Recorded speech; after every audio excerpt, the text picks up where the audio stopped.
भरोसा, बदलते भारत की शान।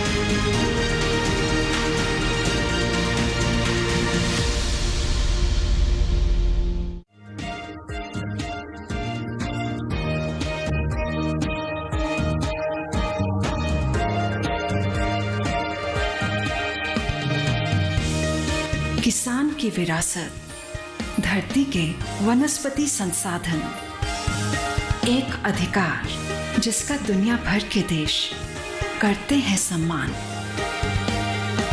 आज भारत उन अधिकारों को दे रहा है नए मुकाम, ताकि और बढ़े किसानों की वंशागत किस्मों की पहचान का अभियान।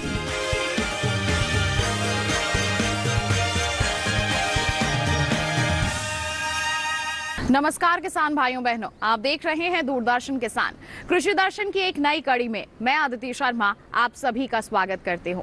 किसान भाइयों बहनों, हमारे इस कार्यक्रम के जरिए खेती किसानी से जुड़ी जितनी भी अहम जानकारियां हैं हम आप तक पहुंचाने की कोशिश करते हैं, ताकि आप उनको ध्यान में रखते हुए अगर खेती के कार्य करते हैं, कृषि से संबंधित कार्य करते हैं, तो वो आपके लिए फायदेमंद साबित हो सकते हैं।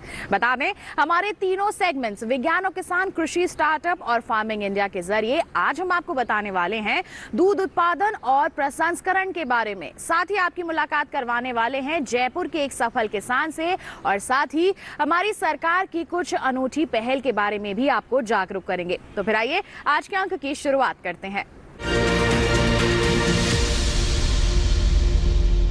आइए किसान भाइयों बहनों, नजर डालते हैं हमारे सेगमेंट विज्ञान और किसान पर।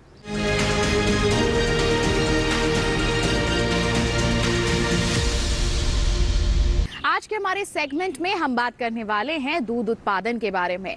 हमारे कई पशुपालक इस व्यवसाय से जुड़े हुए हैं, डेयरी व्यवसाय को अपनाए हुए हैं, अच्छी आमदनी भी अर्जित कर रहे हैं। लेकिन इसमें अगर वैज्ञानिक तरीकों को अपना लिया जाए, साथ ही साथ प्रसंस्करण को भी शामिल कर लिया जाए, तो ये आपकी आमदनी को कई गुना तक बढ़ा सकता है। जी हाँ, प्रसंस्कृत उत्पाद तैयार करके अगर आप बिकवाली करेंगे तो सोचिए कितना फायदा आपको होगा आर्थिक रूप से। तो किस तरह से आप ये संभव कर सकते हैं, दिखाते हैं आपको सेगमेंट विज्ञान और किसान के जरिए।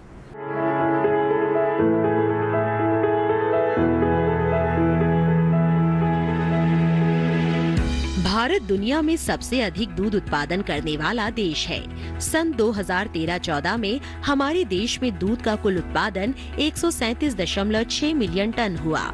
दुनिया के दूध उत्पादन में भारत का हिस्सा 18% है। भारत में औसतन प्रति व्यक्ति दूध की उपलब्धि प्रतिदिन के अनुसार 302 ग्राम है, जबकि प्रगत देशों में प्रति व्यक्ति दूध की उपलब्धि प्रतिदिन 831 ग्राम है। 2007 की गणना के अनुसार भैंसों से उपलब्ध दूध 105.3 मिलियन टन और गायों से उपलब्ध दूध 199.1 मिलियन टन था। दूध उत्पादन में उत्तर प्रदेश का प्रथम स्थान है। उत्तर प्रदेश राज्य का 23,329.55 हजार टन प्रति वर्ष उत्पादन है। इसके बाद राजस्थान, आंध्र प्रदेश, गुजरात, पंजाब, मध्य प्रदेश और हरियाणा का नंबर आता है। हमारे गांव के 70 मिलियन किसान यानी 7 करोड़ परिवार दूध व्यवसाय से जुड़े हैं। कुल दूध उत्पादन का 55% भाग हम स्वयं उपयोग करते हैं। शेष 45% दूध का प्रोसेसिंग होता है, जिससे अनेक प्रकार की खाद्य वस्तुएं बनाई जाती हैं, जैसे घी, दही, मट्ठा, मावा और रबड़ी जैसी स्वादिष्ट मिठाइयाँ। देश की अर्थव्यवस्था में पशुपालन यानी दूध डेयरी का बड़ा योगदान है। ऐसे हालात में जहां पानी और गरीबी की कमी हो, वहां के किसान दूध व्यवसाय को अपनाकर अपना जीवन सुधार सकते हैं। ऐसी एक मिसाल पेश की है महाराष्ट्र के किसान उपेंद्र दाते ने, जिन्होंने दूध व्यवसाय को अपनाकर सफलता पाई है। उन्होंने न सिर्फ पशुपालन किया बल्कि दूध का प्रोसेसिंग भी किया है। दूध प्रोसेसिंग कर किसान अधिक से अधिक लाभ कमा सकते हैं। दूध की प्रोसेसिंग के लिए डेयरी फार्मों में पशुओं से प्राप्त दूध को सबसे पहले मशीनों में डालकर करीबन 100 लीटर दूध को 100 डिग्री तक उबाला जाता है। 100 डिग्री तक उबलने के बाद उसे 45 डिग्री तक ठंडा किया जाता है। ठंडा करने के बाद उसमें थोड़ी मात्रा में दही डाला जाता है। फिर साफ सुथरे कपड़े में डालकर उसका चक्का बनाया जाता है। दही को कपड़े में बांधकर लटकाया जाता है। इससे दही के अंदर जो पानी होता है वो निकल जाता है। कपड़े में जो गाढ़ा दही बचता है उसे हम चक्का कहते हैं। 6 किलो चक्के में 4 किलो शक्कर मिलाई जाती है और मिश्रण को मशीन द्वारा फेंटा जाता है। इस क्रिया से तैयार हो जाता है श्रीखंड, जो लोगों को काफी पसंद आता है। इसी प्रकार दूध से बासुंदी की प्रोसेसिंग की जाती है, जिसे हिंदी में रबड़ी भी बोला जाता है। बासुंदी तैयार करने के लिए 100 लीटर दूध को 45 लीटर हो जाने तक उबाला जाता है और इसे ठंडा कर शक्कर, इलायची और केसर मिलाया जाता है। फिर प्राप्त दूध को पैकेटों में डालकर बाजार में बेचा जाता है। दूध की जगह पर इसका प्रोसेसिंग कर प्राप्त उत्पाद को बेचने पर किसानों को सीधे सीधे दुगना फायदा होता है। डेयरी उद्योग से किसानों के लिए आमदनी के बढ़िया स्रोत है। डेयरी व्यवसाय बेहद लाभप्रद है। दूध प्रसंस्करण कर किसान अपनी आय निश्चित ही 2 गुनी कर सकते हैं, जिसके लिए जरूरत है दूध से अधिक और अच्छे उत्पाद बनाना और उसे बाजार में सही दामों में बेचना, जिससे अच्छी आमदनी हासिल हो सके। ये था सेगमेंट विज्ञान और किसान। इसी के साथ बता दें कार्यक्रम में वक्त हो चला है एक छोटे से ब्रेक का। आप कहीं मत जाइए, देखते रहिए कार्यक्रम कृषि दर्शन, बने रहिए दूरदर्शन किसान पर।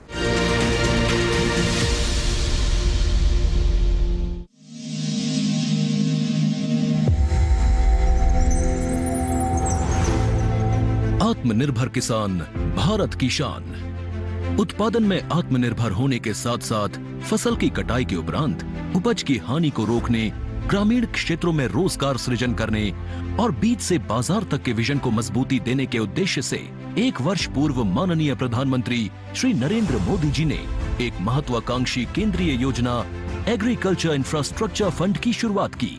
इस आधुनिक इंफ्रास्ट्रक्चर से कृषि आधारित उद्योग लगाने में एक बहुत बड़ा बदलाव आएगा और बहुत बड़ी गति आएगी। साथियों, अब हम उस स्थिति की तरफ बढ़ रहे हैं जहां गांव के कृषि उद्योगों से फूड आधारित उत्पाद शहर जाएंगे और यही तो आत्मनिर्भर भारत अभियान का संकल्प है। एग्रीकल्चर इंफ्रास्ट्रक्चर फंड से पात्र लाभार्थी गोदामों का निर्माण कर सकते हैं। छटाई या ग्रेडिंग इकाई, पैकिंग हाउस, सप्लाई चेन और कोल्ड चेन जैसी सुविधाएं या फिर प्राथमिक कृषि प्रसंस्करण केंद्र की स्थापना कर सकते हैं। इस योजना के तहत पात्र लाभार्थियों को 2 करोड़ रुपए तक के ऋण पर अधिकतम 7 वर्ष के लिए ब्याज में 3% तक की छूट दी जा रही है। ऋण पुनर्भुगतान के लिए 6 महीने से 2 वर्ष तक मोरेटोरियम की सुविधा भी उपलब्ध है। इस योजना ने अब तक सफलता की कई मिसालें कायम की हैं, जैसे कि मध्य प्रदेश के लाभार्थी श्री विपिन त्रिपाठी ने एग्रीकल्चर वेस्ट से बायोफ्यूल बनाने का इनोवेटिव प्राइमरी प्रोसेसिंग सेंटर लगाया है। लोन मिलने की वजह से हम समय पर सारी मशीनों का प्रोक्योरमेंट और सारा सिविल वर्क टाइम पे करवा पाए, जिससे ये प्रोजेक्ट को लगाना संभव होता। राजस्थान के लाभार्थी श्री यशवर्धन मुंद्रा ने सॉर्टिंग एंड ग्रेडिंग यूनिट लगाकर रोजगार के अवसर पैदा किए हैं। कर्नाटक की महिला उद्यमी श्रीमती ममता वी ने प्राइमरी प्रोसेसिंग सेंटर लगाकर प्रगति की नई राह चुनी है। ಸಣ್ಣ ಪುಟ್ಟ ಉದ್ಯಮಿಗಳನ್ನ ಮತ್ತಷ್ಟು ಅಗ್ರಿಕಲ್ಚರಲ್ಲಿ ಹೆಚ್ಚು ನಾವು ಇನ್ನಷ್ಟು ಸಾಧನೆ ಮಾಡಲಿಕ್ಕೆ ಕಾರಣಕಾರಕವಾದಂತ ಈ ಅಗ್ರಿಕಲ್ಚರಲ್ ಇನ್ಫ್ರಾಸ್ಟ್ರಕ್ಚರ್ ಫಂಡ್ ಇಂದ ನಮ್ಮ ಇನ್ನಷ್ಟು ಯೋಜನೆಗಳು ಆಯೋಜನೆಗಳು ಉತ್ತಮಗೊಂಡಿದೆ। राजस्थान के लाभार्थी श्री दिनेश भट्टर ने जीरे की प्रोसेसिंग यूनिट लगाकर आसपास के ग्रामीणों को आत्मनिर्भरता प्रदान की है। महाराष्ट्र के लाभार्थी श्री अनूप कुमार मोहता ने वेयर हाउस बनाकर अन्न भंडारण को सुनिश्चित किया है। आज देश के कोने कोने से किसान, कृषि उद्यमी, किसान उत्पादक संघ, प्राथमिक कृषि सहकारी समितियां, स्वयं सहायता समूह और कृषि उपज मंडियां इस योजना का लाभ उठा रहे हैं।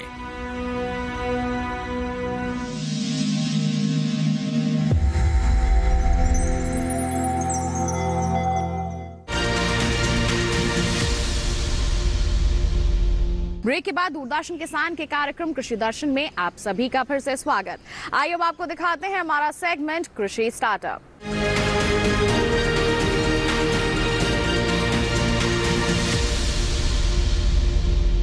आज के हमारे सेगमेंट में हम आपको ले चलेंगे राजस्थान के जयपुर में।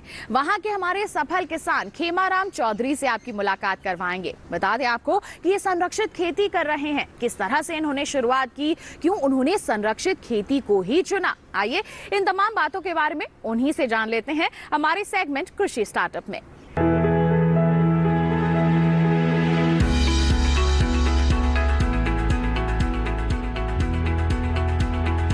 खेमाराम चौधरी गुड़ा कुमावतान जयपुर राजस्थान के रहने वाले एक सफल किसान हैं। खेमाराम ने पारंपरिक खेती से आगे सोच आधुनिकीकरण के दौर में संरक्षित खेती के तकनीक को अपनाकर न केवल अपने लिए बल्कि पूरे गांव के लिए तरक्की की एक नई राह तराशी है। खेमाराम के गांव गुड़ा कुमावतान की रेतीली जमीन पर पारंपरिक खेती करना किसी अभिशाप से कम नहीं था, पर उन्होंने कठोर परिश्रम कर इस समस्या का समाधान निकाल ही लिया। वर्ष 2005 में पानी की समस्या से निपटने के लिए पहली बार खेमाराम ने ड्रिप इरिगेशन तकनीक को अपनाया।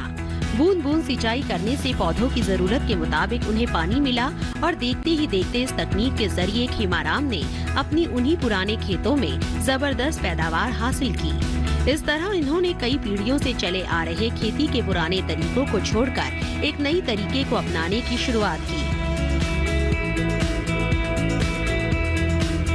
वर्ष 2012 में खेमाराम को भारत सरकार की ओर से कृषि संबंधित विकसित तकनीकों को सीखने के लिए एक स्टडी टूर इजराइल भेजा गया। इजराइल जाकर खेमाराम ने नई तकनीक पॉली हाउस टेक्नोलॉजी के बारे में सारी जानकारियां प्राप्त की। कुछ ही दिनों के अध्ययन दौरे ने खेमाराम की जिंदगी ही बदल दी। भारत लौटने के बाद खेमाराम ने पॉली हाउस टेक्नोलॉजी को अपनाने का दृढ़ निश्चय कर लिया। खेमाराम ने international horticulture innovation and training centre Jaipur से पॉली हाउस टेक्नोलॉजी के बारे में प्रशिक्षण लिया। परंपरागत खेती के नुकसान को झेल रहे खेमाराम ने ट्रेनिंग के दौरान पॉली हाउस के फायदों के बारे में जाना।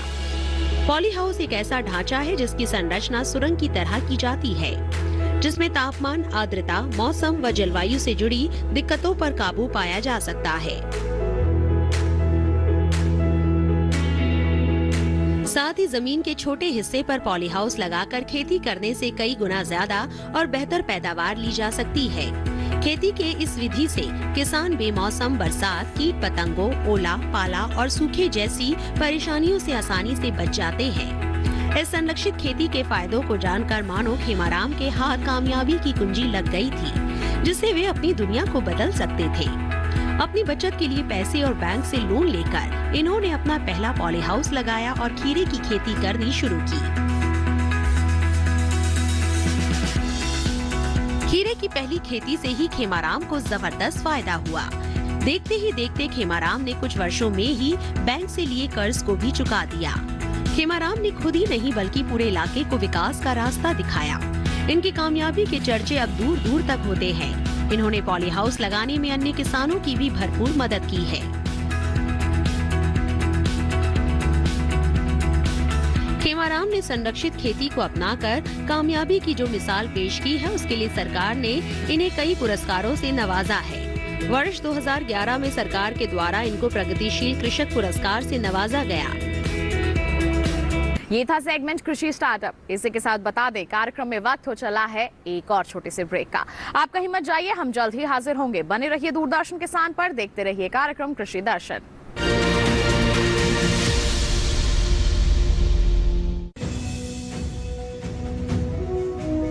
भारत सरकार का हर प्रयास किसानों को दे रहा है एक नई आस। देश के किसानों की खुशहाली और उन्हें आत्मनिर्भर बनाने के लिए भारत सरकार समर्पित है। प्रधानमंत्री श्री नरेंद्र मोदी जी के नेतृत्व में कृषि क्षेत्र में किए गए निरंतर प्रयासों के फलस्वरूप देश खाद्यान्न व बागवानी के क्षेत्र में आत्मनिर्भर हो चुका है और देश में दलहन का उत्पादन भी बढ़ा है। इसी तरह भारत सरकार ने खाद्य तेलों के उत्पादन को बढ़ाने के भी अनेक प्रयास किए हैं। इसी क्रम को आगे बढ़ाते हुए माननीय प्रधानमंत्री श्री नरेंद्र मोदी जी के नेतृत्व में भारत सरकार ने दूरदर्शी निर्णय लेते हुए राष्ट्रीय खाद्य तेल मिशन ऑयल पाम की शुरुआत की है। इस मिशन से देश भर के किसानों को बहुत लाभ मिलेगा। कृषि के पूंजी निवेश में वृद्धि होगी, खाद्य तेल आयात पर देश की निर्भरता कम होगी और रोजगार के नए अवसर पैदा होंगे। खाने के तेल में आत्मनिर्भरता के लिए अब राष्ट्रीय खाद्य तेल मिशन ऑयल पाम का संकल्प लिया गया है। इससे किसानों को तो सीधा लाभ होगा ही, गरीब और मध्यम वर्ग के परिवारों को सस्ता और अच्छी क्वालिटी का तेल भी मिलेगा। यही नहीं, ये मिशन बड़े स्तर पर रोजगार का निर्माण करेगा। इस मिशन के अंतर्गत ऑयल पाम का रकबा और पैदावार बढ़ाने पर जोर देने के लिए सरकार ने 11,000 करोड़ रुपए से अधिक की सहायता राशि निर्धारित की है। मिशन के तहत सरकार ने ऑयल पाम की खेती के लिए रोपण आदि की सहायता में बढ़ोतरी करते हुए पहले मिलने वाले 12,000 रुपए प्रति हेक्टेयर को बढ़ाकर 29,000 रुपए प्रति हेक्टेयर तक कर दिया है। ऑयल पाम के पुराने बागों के पुनरुद्धार के लिए 250 रुपए प्रति पौधा के हिसाब से विशेष सहायता दी जा रही है। पौधारोपण सामग्री की कमी दूर करने और बीजों की पैदावार करने वाले बागों को भी सहायता दी जाएगी। इसके तहत 15 हेक्टेयर ऑयल पाम उद्यान के लिए 80 लाख रुपए तक की सहायता राशि दी जाएगी। इसके अलावा नर्सरी विकास के लिए 40 लाख रुपए तक तय किए गए हैं। पूर्वोत्तर और अंडमान राज्यों के लिए विशेष सहायता का भी प्रावधान है। ऑयल पाम के किसान ताजे फलों के गुच्छे यानी FFB का उत्पादन करते हैं, जिनकी वर्तमान में कीमतें अंतर्राष्ट्रीय मूल्यों में उतार चढ़ाव के आधार पर तय होती हैं। पहली बार केंद्र सरकार ताजे फलों के गुच्छे की कीमत के लिए किसानों को आश्वासन दे रही है। ये व्यवहार्यता मूल्य यानी VP कहलाएगा, यानी किसानों को कोई घाटा नहीं होने दिया जाएगा। व्यवहार्यता मूल्य VP तय करने की शुरुआत 1 नवंबर से होगी और अगले वर्ष 31 अक्टूबर तक जारी रहेगी। इसे ऑयल पाम वर्ष कहा जाएगा। इस योजना के तहत वर्ष 2025-26 तक ऑयल पाम का रकबा 6.5 लाख हेक्टेयर सृजित करने और कच्चे ऑयल पाम की पैदावार वर्ष 2025-26 तक 11.20 लाख टन पहुंचाने का लक्ष्य निर्धारित किया गया है। सरकार के इस महत्वपूर्ण निर्णय से देश में ऑयल पाम की खेती करने वाले किसानों में विश्वास पैदा होगा और वे खेती का रकबा बढ़ाएंगे। इस तरह पाम ऑयल का उत्पादन भी बढ़ेगा, जिससे किसानों की आय बढ़ेगी और ग्रामीण अर्थव्यवस्था भी सुदृढ़ होगी।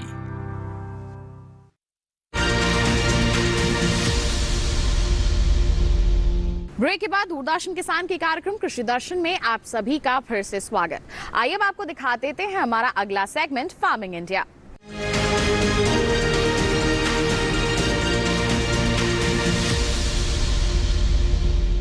हमारे इस सेगमेंट में बात होगी ई-नाम ऐप के बारे में। जी हाँ, ये एक ऐसी एप्लीकेशन है जिसके जरिए आप घर बैठे बैठे ही देश की जितनी भी इसमें लिस्टेड मंडियां हैं उनमें क्या मंडी भाव चल रहे हैं अलग अलग जिन्सों के जान सकते हैं, बिकवाली कर सकते हैं, खरीदारी कर सकते हैं। तो किस तरह से आप इसमें रजिस्ट्रेशन यानी कि पंजीकरण करवा सकते हैं और कैसे अपने लिए इसे फायदेमंद बना सकते हैं, आइए जानते हैं।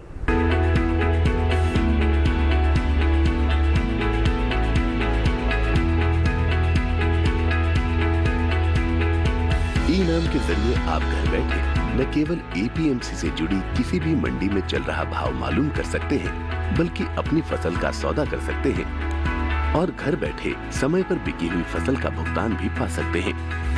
ई-नाम दरअसल कोई समानांतर मार्केटिंग संरचना नहीं है, बल्कि ये मंडियों का ही राष्ट्रीय नेटवर्क बनाने का एक साधन है, जिसे ऑनलाइन एक्सेस किया जा सकता है। पुरानी मंडी व्यवस्था में किसान सिर्फ मंडी में ही फसल बेच सकता था, लेकिन ई-नाम के माध्यम से वो मंडी के बाहर भी फसल बेचने के लिए आजाद है। ई-नाम मुख्य रूप से एक राष्ट्र एक बाजार की अवधारणा पर आधारित है। इसे कृषि और किसान कल्याण मंत्रालय के जरिए एक निवेश के साथ बनाया गया है और इसके लिए विकसित सॉफ्टवेयर सभी मंडियों के लिए उपलब्ध है। ऐसी मंडियां जो राज्य मंडी अधिनियम के नियमों के अनुरूप राष्ट्रीय नेटवर्क में शामिल होने के लिए सहमत हों। अगर किसी किसान को स्थानीय मंडी में बेहतर भाव नहीं मिल रहे हैं, तो वो दूसरी मंडी का रुख कर सकता है। यहाँ तक कि वो अपने राज्य के बाहर भी फसल बेच सकता है। शुरुआत में सिर्फ 21 मंडियों को ही इसमें शामिल किया गया था और सिर्फ चुनिंदा फसलों की ही बिक्री होती थी। लेकिन आज 18 राज्यों और 3 केंद्र शासित प्रदेशों की 1000 मंडियां इसमें शामिल हो चुकी हैं, जहां 175 फसलों को खरीदा और बेचा जा सकता है। 31 जनवरी तक के आंकड़े बताते हैं कि इनाम पर 1,72,70,000 किसान, 2,13,844 व्यापारी, 1,02,068 कमीशन एजेंट और 2,050 FPO जुड़े हैं। किसानों के लिए इनाम पर मुख्य रूप से 4 फायदे हैं। पहला, इस पोर्टल पर कारोबार में पारदर्शिता दिखाई देती है और किसानों को बेहतर भाव की संभावना बढ़ती है। पारदर्शिता का मतलब ये हुआ कि किसानों के साथ धोखाधड़ी की संभावना कम हो जाती है। दूसरा फायदा ये है कि अन्नदाता की पहुंच ज्यादा मंडियों और व्यापारियों तक सीधे हो गई है। तीसरे, मंडियों में आवक और भाव की तुरंत जानकारी मिल जाती है। और चौथा, भुगतान बहुत जल्दी हो जाता है और पैसा सीधे किसान के खाते में जाता है। तो अगर आप भी सुविधा का फायदा उठाना चाहते हैं तो ई-नाम पर रजिस्ट्रेशन कराना होगा। रजिस्ट्रेशन की कोई फीस नहीं है।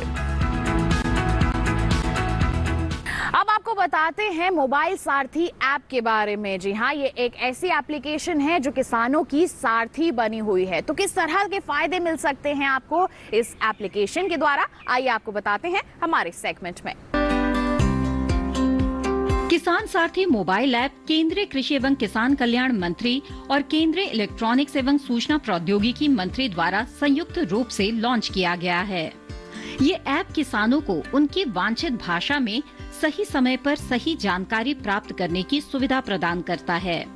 ये डिजिटल प्लेटफॉर्म पर किसानों को कृषि विज्ञान केंद्रों के वैज्ञानिकों से सीधे जुड़ने में सक्षम बनाएगा।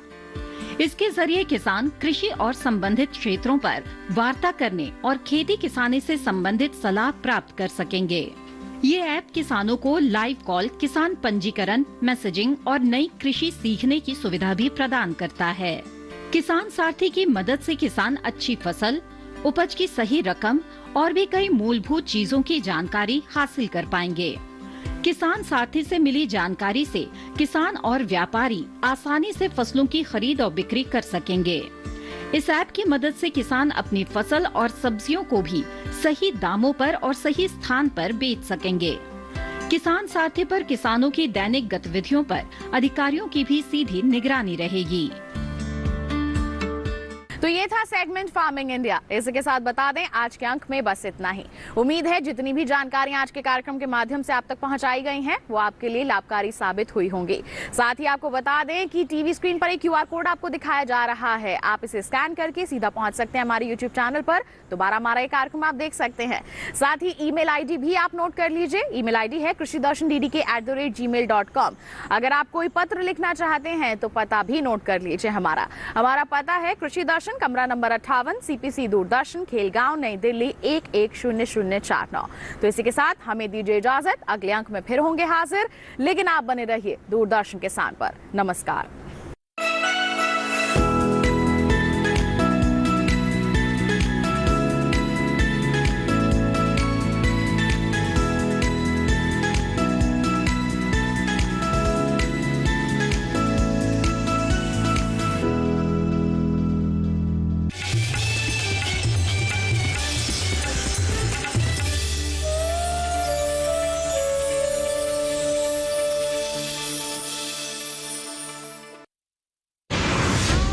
ये तस्वीर मेरी जिंदगी का हिस्सा नहीं हो सकती। कीर्ति, तू